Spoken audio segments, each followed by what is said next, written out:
Bienvenidos al Carrusel del Conocimiento, Trabajo Social Comunitario. Encontraremos tres bases llenas de conocimiento. Acompáñanos en este recorrido. Base número 1. Objeto del trabajo social comunitario. Acá hablaremos del objeto del trabajo social comunitario y comenzaremos con la intervención colectiva en el trabajo social. Siguiendo a Roberti y a Pascal, durante mucho tiempo se han opuesto las dimensiones colectiva e individual. Estas dimensiones del cliente o usuario son utilizadas por los autores para distinguir la intervención individual y la colectiva, proponiendo que a la intervención individual y familiar se corresponde una dimensión del cliente, entendiendo este como individuo, familia o grupo familiar, mientras que la intervención colectiva se corresponde con una dimensión del cliente como grupos, barrio, área geográfica e instituciones. En una intervención con un individuo o con una familia, la dimensión colectiva se nos presenta de dos formas. En primer lugar, hay que volver a situar a la persona en los diversos grupos a los que pertenece: familia, tiempo libre, trabajo, amigos, etc. Se le tiene que también ubicar en su entorno o contexto social particular, ya sea el barrio, la ciudad o la región. En segundo lugar, la situación, problema o demanda que presenta la persona o la familia ha de evaluarse en función del contexto social global de una época histórica dada y de un lugar determinado. Este es otro aspecto de la dimensión colectiva presente en las intervenciones individuales. El contexto social global evoluciona, cambia, produce modificaciones de las normas y los comportamientos. La intervención individual se inscribe en este contexto colectivo. Para Robertis y Pascal, las características de la intervención colectiva son: la delimitación precisa del lugar correspondiente a la intervención, completada con la delimitación de la categoría de población involucrada. Es una intervención a nivel microsocial. Tiene un carácter público con la obligación de compartir con otros asociados, lo que limita considerablemente el poder del trabajador social. Y por último, suelen ser intervenciones de larga duración, de ahí la importancia de una organización planificada en el tiempo del establecimiento de plazos. También se proponen las siguientes etapas para el método de intervención colectiva. Primero, problema social o demanda, punto de partida de intervención social. Segundo, análisis de la situación, recogida de información para la comprensión global de la situación y elaboración de una hipótesis de trabajo. Tercero, evaluación preliminar y operativa. Cuarto, elaboración de uno o varios proyectos de intervención a través de la confrontación y negociación del proyecto del trabajador social con el cliente y el del organismo empleador. Quinto, puesta en práctica del proyecto común y de las intervenciones. Sexto, evaluación de los resultados y por último la clausura de la intervención. Los autores señalan como prerequisitos indispensables en este tipo de intervención la constitución de un equipo que conduzca la acción y la delimitación del territorio social o geográfico en el que se desplegará la intervención. Plantean como objetivos de esta intervención: primero, movilizar a la población, ayudarla a organizarse y procurar la globalización de la acción para conseguir el desarrollo global de la comunidad. Segundo, reconstrucción de la identidad, reconociendo las diferencias y afirmando las especificidades. Tercero, refuerzo de la solidaridad a partir de la oposición entre los intereses opuestos. Y cuarto, prevención y promoción de la salud. Ahora hablaremos de los elementos del trabajo social comunitario siguiendo a Marchioni. Primero, la acción social comunitaria. Este elemento hace referencia al proceso de intervención y la metodología utilizada. Señalamos la necesidad de distinguir entre la acción social para la comunidad, servicios y prestaciones sociales que posee, cuyo reconocimiento se ha producido a lo largo del proceso histórico social que ha vivido esa comunidad, estando actualmente el Estado obligado a prestarlos. Y segundo, la acción social en la comunidad que se efectúa a través del proceso descentralizado de las prestaciones y servicios que ofrecen las distintas administraciones y en sus distintos ámbitos, y que se ha producido por dos razones importantes: el acercamiento de los servicios al ciudadano y la eficacia de dichos servicios al ofrecerse en el ámbito donde se produce la demanda. Aproximaciones al concepto de comunidad. Desde el enfoque sociológico, la comunidad es entendida como todas las formas de relación caracterizadas por un alto grado de intimidad personal, profundidad emocional, compromiso social y continuidad con el tiempo. Este contraste conceptual tiene su máximo exponente con Tonies, con la distinción realizada entre la comunidad y la sociedad. La comunidad son las organizaciones o asociaciones con espíritu y mentalidad basadas en el trabajo común, vocaciones y creencias comunes de las cuales se desprenden acciones que benefician a los que están unidos y pertenecen a esa organización. Y la sociedad tiene una base con la racionalidad y el cálculo, la construcción artificial de desagregados humanos, Las acciones son aisladas solas en situación de tensión, siendo la ciudad su sede, centro de ciencia y cultura, de la mano del comercio y de la industria. Desde esta perspectiva se considera que las personas deben abandonar ciertas libertades para constituirse en comunidad. Esta distinción de relaciones sociales aparece con el mismo matiz cuando Weber plantea los dos tipos ideales de relación de solidaridad. La primera, la relación comunal basada en el sentimiento subjetivo de pertenencia mutua de las partes, en la que cada una de ellas está implicada en la existencia total de cada una de las otras. Y la segunda es la relación asociativa apoyada en un acuerdo motivado por intereses racionales. Para Comte, la comunidad es invariablemente el origen de lo social y el interés por esta elemento se centra por un lado en la perspectiva empírica y por otro en la metodológica, que esclarece el análisis de la religión, la autoridad, la ley, la personalidad, el lenguaje e incluso desde un mayor alcance el problema de la organización-desorganización. En Durkheim, la comunidad se plantea como metodología, como instrumento de análisis de la conducta reflexiva del ser humano. A través de ella se examina la religión, el delito, la moralidad, la competencia económica y el derecho. En este sentido, la Escuela Sociológica de Chicago acudió a la orientación ecológica para unificar al individuo y a la comunidad, enfatizando la interdependencia y el equilibrio como las metas del desarrollo humano y comunitario. Enfoque psicosocial. Desde esta perspectiva, comunidad y sociedad son concebidas como un tejido de relaciones sociales, poniendo el énfasis en los aspectos psíquicos de las mismas, las cuales componen la trama de toda colectividad. Rueda, mencionado por la profesora del Pino, aborda el concepto de comunidad desde dos definiciones complementarias. Por un lado, una comunidad es un conjunto de individuos que tienen como mínimo un rasgo común, puede ser el territorio, un rasgo cultural, un comportamiento, etc. Por otro lado, la comunidad es definida como un campo donde se producen los principales procesos sociales necesarios para la supervivencia, la reproducción y el progreso. La psicología comunitaria como psicología del individuo en sociedad concibe la comunidad como algo más que una suma de individuos que una mera concentración geográfica. La concibe como aquella colectividad en la que puede mantenerse toda la relación social de una persona, en la que se le da la posesión de cohesión social, siendo sus fundamentos la ubicación y el sentimiento de comunidad. Ubicación, porque la comunidad ocupa siempre un espacio o territorio, aunque sea temporalmente, y sentimiento porque sugiere un grado de solidaridad, implica existencia de intereses comunes a través de los cuales surge la identificación de las personas con el espacio en el que viven. Este sentimiento, siguiendo a McIver, asume las siguientes formas. Primero, el sentimiento de nosotros, el cual es la participación colectiva en la vida y los problemas de la comunidad como un todo indivisible. El segundo es el sentimiento de representación y rol. El individuo inmerso en una comunidad ha de ser consciente de que además de los roles que como individuo desempeña en la sociedad, esos papeles están de alguna manera subordinados a la comunidad como un todo.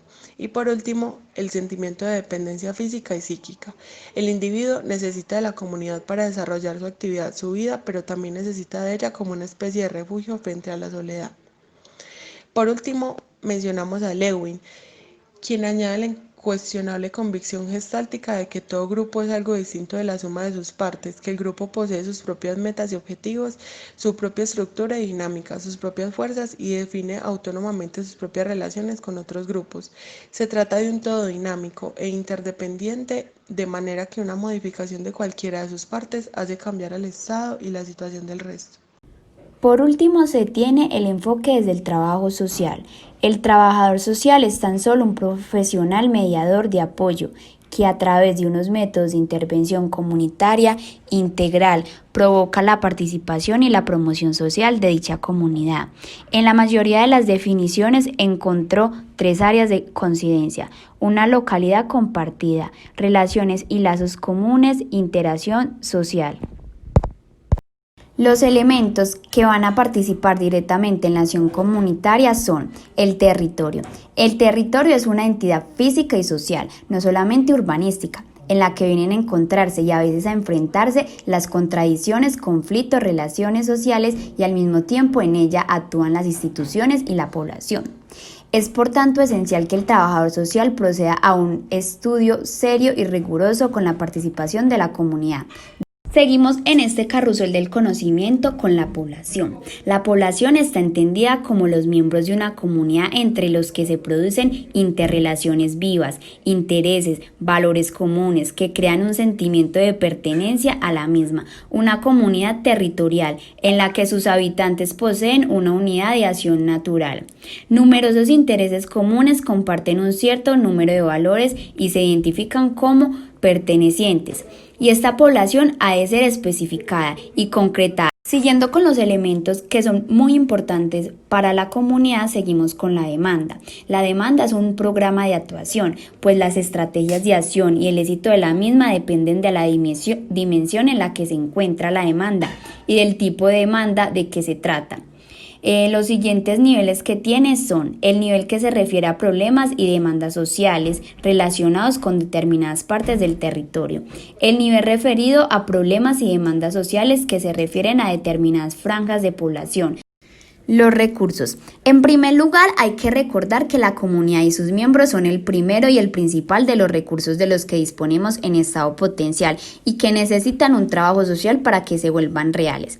En segundo lugar, hay que decir que los recursos existentes no son otra cosa que una base para la acción, un punto de partida de esta, y no se pueden asumir como a menudo se hace como única medida de la acción social. Desde una óptica funcional y operativa podemos utilizar diferentes tipologías de recursos. Nos encontramos en la actualidad con otro tipo de consideraciones referidas al análisis y validez operativo del término comunidad. Se encuentran unos elementos principales como son las redes sociales. Son consideradas una serie de relaciones con otras personas que un individuo configura en torno a él y que no tienen necesariamente como referente espacial o territorial el lugar de residencia. Otro elemento que encontramos importante en la actualidad son los grupos. Entre el individuo y la comunidad es obligatorio subrayar el papel importante que juegan los grupos. El grupo, sea cual sea su objetivo, ofrece al individuo una dimensión social. En cualquier grupo, el individuo ejerce y desarrolla sus roles y responsabilidades sociales y tienen para la comunidad un valor fundamental, constituyente de vínculos relacionales. El barrio. La influencia del barrio en el individuo lo convierte en una unidad de análisis importante y necesaria para el trabajo social, como marco natural en el que se producen los intercambios de los sujetos con su entorno, por ser el sistema donde se desenvuelven las interacciones entre sus vecinos y los procesos de participación y adquisición del sentido de pertenencia e identidad. Bienvenidos a la base del conocimiento número 2. Procedimientos metodológicos de la intervención social comunitaria. La intervención comunitaria se hace efectiva a través de un proceso metodológico de acción que pretende responder a la tarea de cómo se va a efectuar nuestra intervención. En el trabajo social comunitario no existe una única manera de intervenir, debido a que sus prácticas están determinadas por la perspectiva o el enfoque. Existen unos criterios metodológicos básicos para el alcance de objetivos en la intervención, tales como visión global de la realidad, intermultidimensionalidad, coherencia de la intervención con los fines que se planteen, participación de los agentes intervinientes y la visibilidad. Teniendo en cuenta los criterios epistemológicos y metodológicos anteriores, se plantea una propuesta metodológica orientativa para la intervención comunitaria que parte del esquema básico de procedimiento. Antes de hablar del método, primero se debe hablar de la metodología general en trabajo social y la adaptación de este método para el abordaje de la dimensión comunitaria. Procesos de sensibilización e interés general. Se propone la incorporación de una fase inicial y previa que complementa los 5 momentos metodológicos del trabajo social. Fase de toma de contacto, fase de estudio e investigación diagnóstica, fase de planificación, fase de ejecución o intervención y la fase de evaluación. Las fases se desarrollan simultánea y complementariamente. No es un proceso lineal. El resultado de cada una de ellas repercute en el resto. A continuación, se abordarán los 5 momentos metodológicos del proceso. En el primer momento, tenemos la fase de toma de contacto. La comunidad debe ser partícipe de la intervención. que tanto comunidad como líderes locales asuman el programa como propio en su perspectiva dinámica, desarrollando la estimulación en personas y grupos hacia la actitud participativa en tres aspectos: la capacidad de contribuir en la identificación de problemáticas e intereses, o sea, un autodiagnóstico; consenso para lograr metas y elaboración de objetivos específicos; nivel de colaboración en acciones sociales. En la segunda fase está el estudio, investigación, diagnóstica. En el trabajo social comunitario, el conocimiento metódico, preciso y documentado garantiza la cientificidad y la participación de la comunidad. En esta fase es importante la creación o fortalecimiento de estructuras participativas. Los ejes principales de la investigación son: problemas que se manifiestan en comunidad, necesidades y aspiraciones que expresa la población, objetivos deseables y posibles, factores y causas de la problemática, recursos y medios con que disponemos. Esta fase se produce a la elaboración de un juicio interpretativo y causal de la situación en que se encuentra la comunidad. En la tercera fase se encuentra la planificación. Acá se hace referencia al diseño de intervención con la elaboración. En la tercera fase se encuentra la planificación. Acá se hace referencia al diseño de intervención con la elaboración de los planes y los programas que se han de implementar, basados en el diagnóstico previo con un carácter integral y participativo. Anderegg define esta fase como un conjunto de procedimientos que tienen el propósito de influir en el curso de determinados acontecimientos. Entre los modelos de planificación más recomendable se encuentran el estratégico, pues este es un modelo de actuar que emerge desde la realidad y considera a los distintos actores sociales de la comunidad. En la cuarta fase se encuentra la ejecución o intervención. La intervención es aquella fase en la que la misma comunidad y sus grupos de interés empiezan a actuar.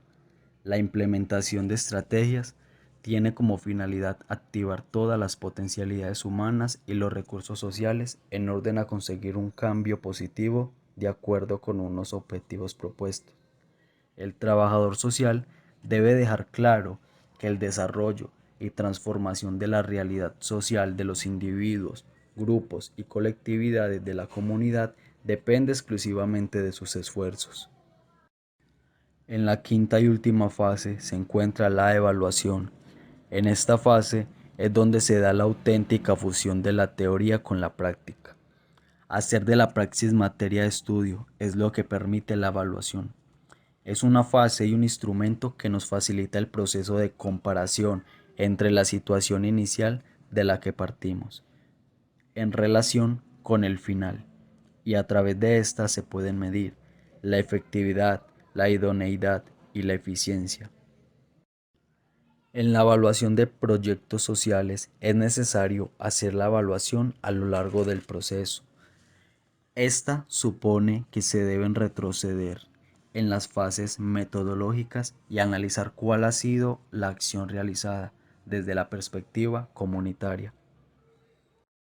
En el contenido de la evaluación habría que tener en cuenta 5 niveles: comparar el estado de la población antes y después de la intervención, comparar y establecer las diferencias entre los objetivos propuestos y los resultados obtenidos, conocer el grado de participación activa y democrática de los participantes, evaluar todas y cada una de las metodologías y de los sistemas en sus fases, evaluar la organización administrativa.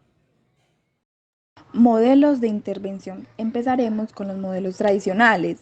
Los modelos tradicionales se clasifican en tres. El primero es el desarrollo de la comunidad. En este hablamos de potenciar los valores de participación y el liderazgo. Se utiliza como principal instrumento de intervención el trabajo con grupos de la comunidad. Otro es la acción social. Trabaja con grupos y organizaciones que tratan de modificar las políticas institucionales e introducir cambios en la distribución del poder. Acá los trabajadores comunitarios dirigen a la gente para que trabajen en una determinada dirección. La acción social cuenta como estrategia las tácticas del conflicto y el papel de los profesionales es de activistas. Por último, tenemos la planificación social. Este modelo se basó inicialmente en la coordinación de los servicios sociales de determinadas zonas, para así introducir el desarrollo de programas y planificación del bienestar social, tales como la vivienda, salud pública, educación, entre otras. Acá, el trabajador comunitario asume un papel de experto y no tanto de líder. El objetivo central de estos modelos es la asignación y distribución de los recursos necesarios para la atención de las necesidades sociales de una determinada zona. Su estrategia para conseguir en sí el objetivo es la colaboración con la administración pública. Por otro lado, Samanillo plantea que en la práctica muchas veces estos modelos se presentan entremezclados. Los profesionales deben tener la suficiente flexibilidad para diseñar y realizar intervenciones técnicas en las que se combinen diferentes modelos. Las características y fases de este modelo de intervención son aportadas por Gottlieb y Peter Park. La primera es el problema elegido, surge de la gente afectada por él y cuyo interés exige una solución, pero al no ser exteriorizado y consensuado por la comunidad, precisa de la intervención externa de los investigadores, participantes comprometidos con la gente, que ayuden a formular, identificar y analizar el problema para proceder a la investigación colectiva del mismo.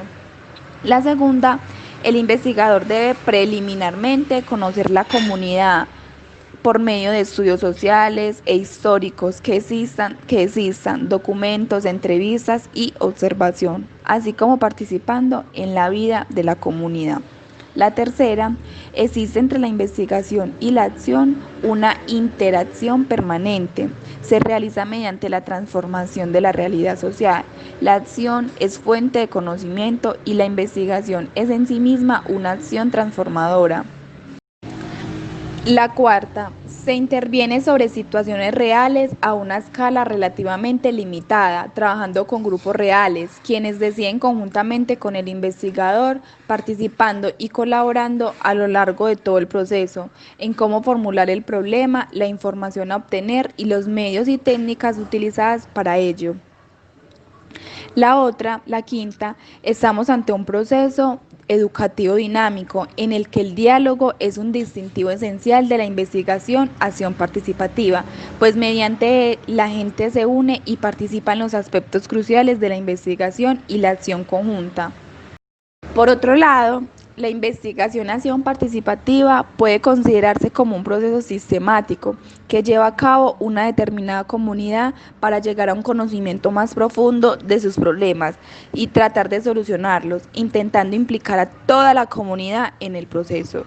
Podemos afirmar que la investigación-acción participativa es una combinación de investigación, educación, aprendizaje y acción. Tiene como objetivo prioritario conocer y analizar una realidad, así como sus elementos constitutivos que son los procesos y los problemas, la percepción de las personas tienen de ellos, las experiencias vivenciales dentro de una situación social concreta, con el fin de emprender acciones tendentes a modificar esa realidad. Modelo de análisis de necesidades. En este modelo se pretende reunir todos los datos necesarios sobre una serie de problemas vividos por un sector de la población para llegar a una adecuada toma de decisiones sobre la implementación o no de un programa de intervención. Se estructuran así. El primero es el análisis de las necesidades de intervención socioeducativa. El análisis de necesidades consiste en descubrir cuál es el problema y comprenderlo lo suficiente como para poder resolverlo, distinguiendo con claridad si es necesario o no la intervención. El segundo es el diseño o planificación de proyectos y programas. En esta fase se toman las decisiones en lo referente a estrategias y tecnologías adecuadas. La planificación busca determinar qué debe hacerse y hacia dónde ir. El tercero es la implementación o puesta en práctica. Tratamos de poner a prueba las soluciones de intervención que hemos desarrollado. Y por último está la evaluación de la intervención y su impacto. Mediante la evaluación determinamos si el problema está resuelto y si ha desaparecido la razón por la que se realizó toda la planificación. Igualmente se busca la información para juzgar el valor del esfuerzo de intervención y el impacto y permanencia de las estrategias adoptadas. El modelo de análisis de necesidades plantea que la mejor intervención siempre debe comenzar por identificar las necesidades que serán el hilo conductor de toda nuestra intervención posterior. El trabajo del profesional de este tipo de intervención consistirá en diseñar e implementar un sistema eficaz de acción que responda a las necesidades de los individuos, grupos o comunidades a las que se dirige. El modelo integrado propuesto por López, Cabanas y Gallego sugiere considerar conjuntamente tres ejes en la planificación integral, que son el de las situaciones de necesidades propias de los servicios sociales, el de los colectivos o sectores de población y el de los sistemas de protección social. El modelo de planificación integral fue desarrollado de manera pionera en Europa en la ciudad de Barcelona, en el Plan Integral de Servicios Sociales. Podemos señalar que las características más sobresalientes de este modelo de planificación integral son: tienen en cuenta explícitamente el entorno que nos afecta y que no podemos controlar directamente desde el interior del territorio o región. Se fundamenta en el análisis de debilidades, amenazas, fortalezas y oportunidades como conclusión a los trabajos de diagnóstico. Define una pluralidad de escenarios previsibles del que uno de ellos o una combinación coherente de las posibilidades hará más deseable. Se fundamenta en la cooperación pública y privada para definir el futuro y diseñar las acciones a emprender. Se basa en el acuerdo y consenso en definir el futuro deseable y posible, así como los proyectos claves. El plan estratégico es un plan de acción concertado entre los agentes públicos y privados con capacidad de intervención y transformación en el territorio. Define un proceso de participación social amplio y ordenado. En el modelo de planificación integral, las intervenciones de carácter integral deben observar como punto de partida los puntos fuertes y los puntos débiles en los siguientes ámbitos de actuación. El primero es el aspecto demográfico. Es preciso tener en cuenta las perspectivas demográficas más significativas. El segundo es la economía de la zona. Para la intervención en el ámbito socioeconómico hay que conocer las posibilidades económicas en función de los recursos endógenos. El tercero es la protección social, tener conocimiento de la cobertura territorial de los sistemas de protección, su coordinación y sus recursos. El cuarto es la infraestructura. Es necesario conocer la adecuación o no de las dotaciones y equipamientos cívicos a las necesidades de la población. El quinto es la participación social, conocer los mecanismos de participación de la sociedad, su eficacia y su coordinación. Y por último está la convivencia, tener conocimiento de la existencia o no de los problemas de integración y convivencia dentro de la población. Modelo ecosistémico.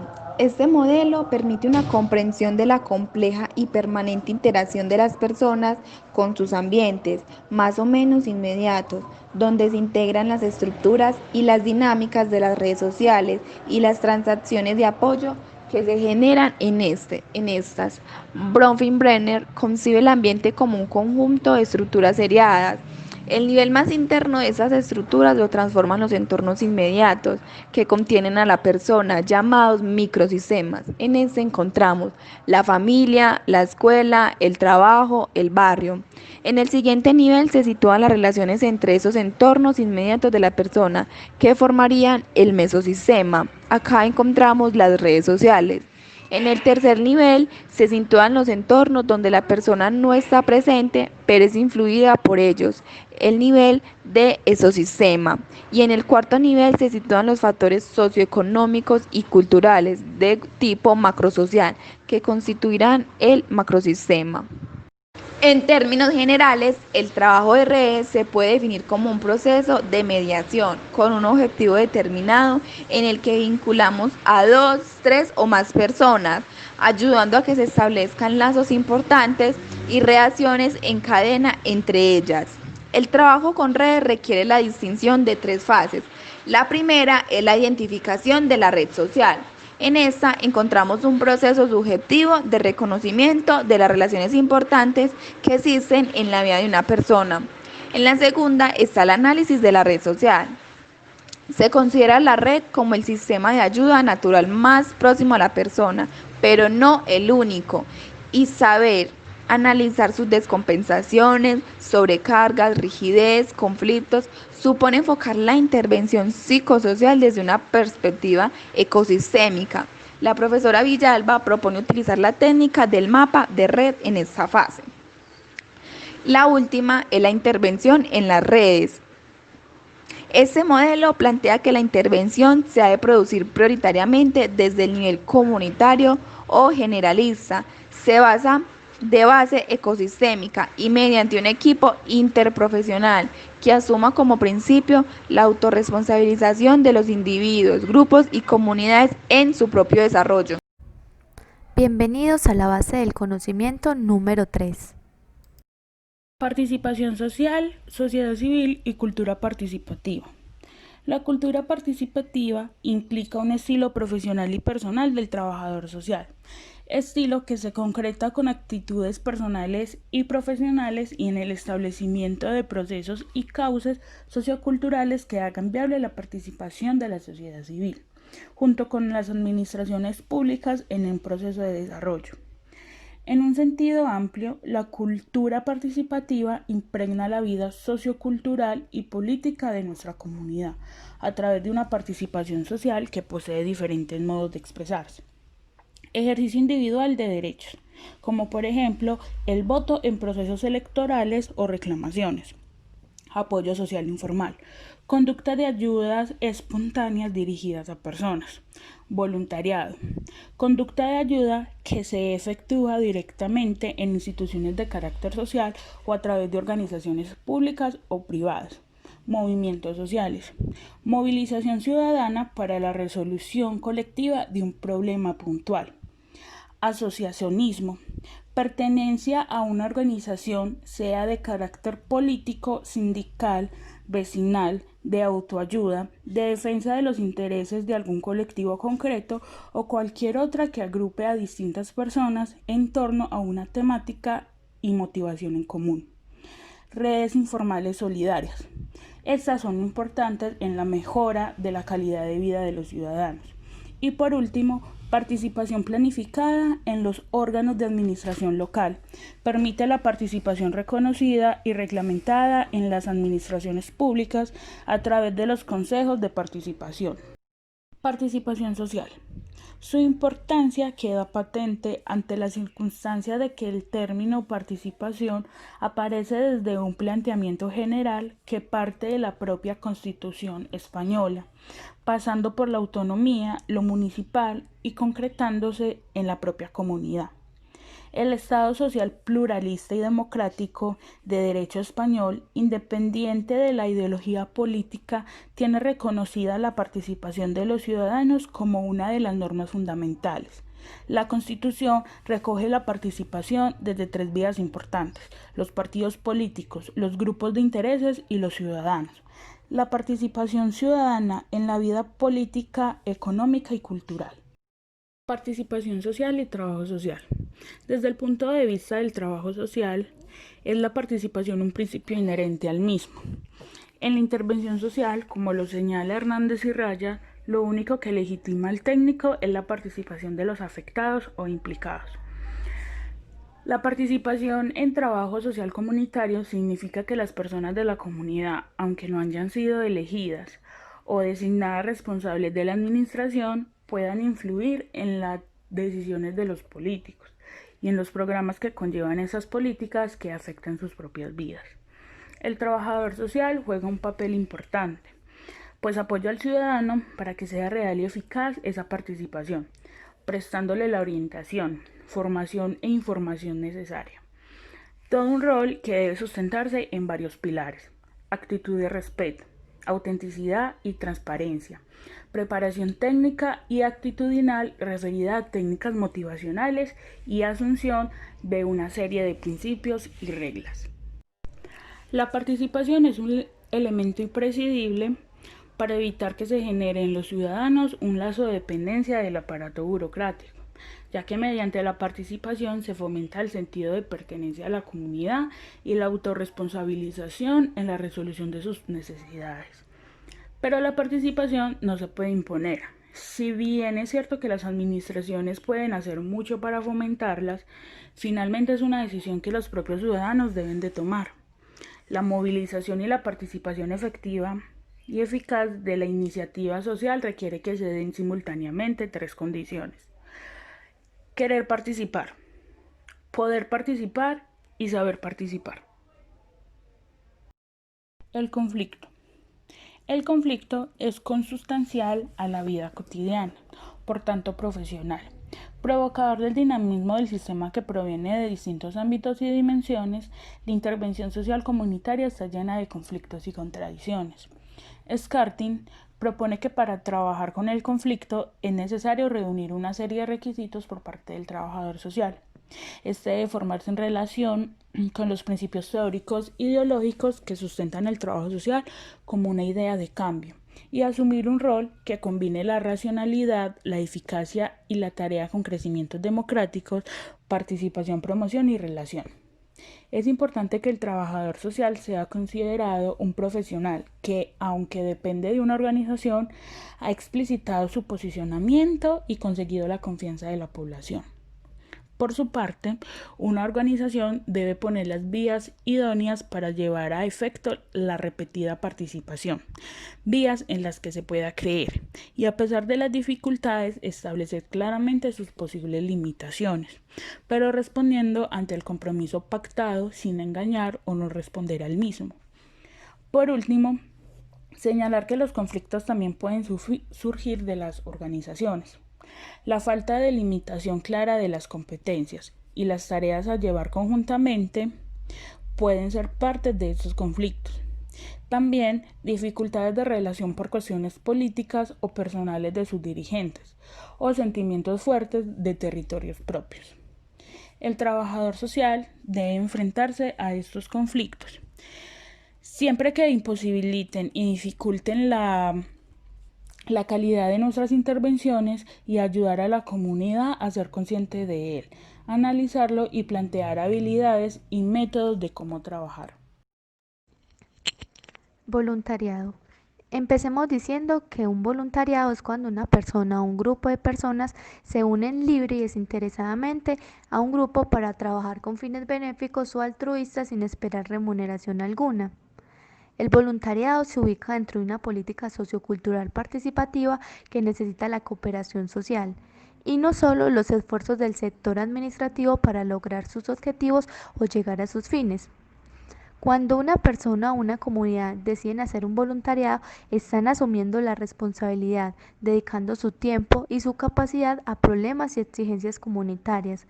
De este modo, el voluntariado es como un medio para participar en la vida de la comunidad y el bienestar social, potenciando la solidaridad.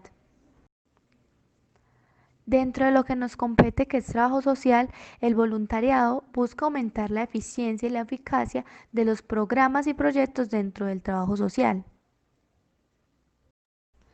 Es importante aclarar que no toda organización o asociación sin ánimo de lucro puede ser considerada voluntaria. Para que pueda ser considerada voluntaria, tiene que reunir una serie de características, entre ellas tener como objetivo principal trabajar para los otros en la mejora de la calidad de vida, integrada mayoritariamente por voluntarios, cuyo objetivo no es en lo absoluto en beneficio de lo económico y que actúa con independencia de los poderes públicos, con una estructura democrática de funcionamiento. Como en todo, para hacer un voluntariado o dentro de un grupo de voluntarios también hay unas funciones. Estas funciones se enmarcan dentro de la Ley 6 de 1996, que es la ley de los voluntariados. Esta ley nos establece un tipo de funciones que se deben cumplir de manera correcta. La primera función es fortalecer la sociedad civil. Con su participación convierte a los ciudadanos en sujetos activos que puedan controlar la calidad de los servicios prestados y reivindicar sus necesidades. La segunda función es exigencia de transparencia y racionalidad. La participación voluntaria será más amplia cuando más transparente y racional sea la gestión pública. La tercera función es nuevas necesidades y formas de atención al ciudadano. Con el voluntariado aparecen intervenciones de carácter vanguardistas de tipo altruista que incrementan la solidaridad social. La cuarta función posibilita la aparición de nuevos agentes en la lucha por la igualdad social. En la medida en que el voluntariado descubre nuevas formas de necesidad, encaminando su acción hacia sectores desfavorecidos, constituye una manera indirecta de incrementar la capacidad adquisitiva, ya que les permite el acceso a bienes y servicios de otra manera no podrían acceder. Organizaciones no gubernamentales, ONGs. Bueno, las ONGs son asociaciones no comerciales creadas por actos de decisión voluntaria y capaces en distintos grados de tomar decisiones acerca de lo que hacen y cómo lo hacen independientemente de los gobiernos. Las ONGs son un grupo de gentes que en una continua relación de intercambio, comunicación y complicidad se construyen en un equipo al servicio de un objeto común, la vida ciudadana. La expresión ONG ha derivado del ámbito internacional privado hasta el ámbito nacional, autonómico y local. Autoridades como Demetrio Casado propone el término de organizaciones sociovoluntarias para combatir lo no gubernamental y lo no lucrativo. Según este autor, en el ámbito de los servicios sociales se pueden distinguir las siguientes ONGs, asociaciones voluntarias, mutualidades de previsión social, asociaciones lúdicas, deportivas, culturales, institutos religiosos, institutos seculares y sociedades de la vida apostólica o asociaciones de fieles. Corporaciones son de derecho público y pueden ser, entre otras, los colegios profesionales y las de ayuda mutua. Fundaciones. Entidades creadas por un fundador, con patrimonio y persiguiendo un fin. Existen abundantes fundaciones de capital y en cuanto a los fines pueden ser muy de diverso índole. De ahí la gran variedad de fundaciones que existen, culturales, eclesiásticas, laborales, cajas de ahorro, etc. Otras instituciones, órganos oficiales de la Iglesia Católica que siendo de derecho canónico adquieren personalidad jurídica y Caritas como institución peculiar de la Iglesia. Como entidad pública de acción voluntaria citamos a la Cruz Roja. La cultura participativa de la que hablamos tiene que impregnar también a estas asociaciones o entidades sociales debido a que estas asociaciones tienen una misión radical que pretende ciudadanos con mejor calidad de vida, para lo cual debe exigir un estilo de trabajo que supone asociaciones formadas por gentes que trabajan con gente y se relacionan con gente. Así pues, como asociación implicada en la vida ciudadana, debe interrelacionarse con otras gentes, con una ciudad viva, con la sociedad civil o ciudadanía, pero también mantiene una relación con organizaciones, con la administración, con los medios de comunicación y con las organizaciones empresariales y con otras asociaciones. Exclusión social. Exclusión social embarca ámbitos tanto sociales, económicos, políticos y culturales. La exclusión social permite abordar muchas problemáticas existentes, entre ellas el término de pobreza y marginación, desde el carácter multidimensional por el cual las personas o grupos se ven excluidos y por lo tanto no pueden acceder a los derechos sociales que el Estado y las legislaciones vigentes le brindan, afectando a factores políticos, económicos y socioculturales. Desde el trabajo social es necesario que el abordaje de la exclusión social se efectúe bajo dos direcciones.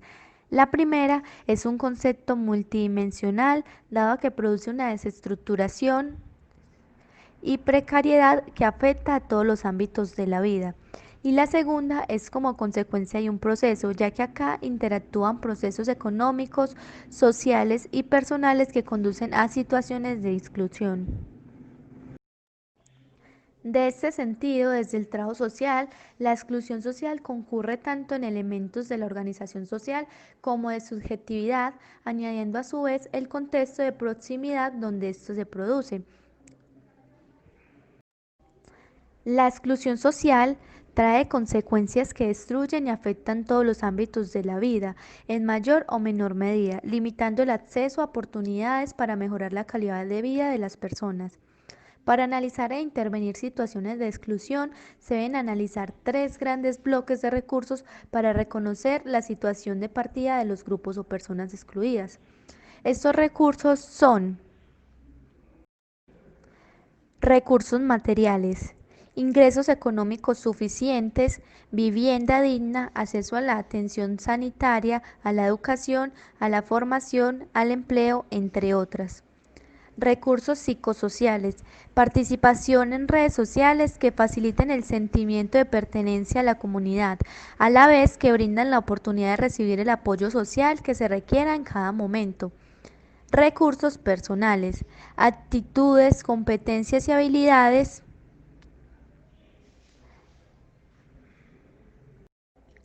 y componentes actitudinales. Juntos construimos comunidad.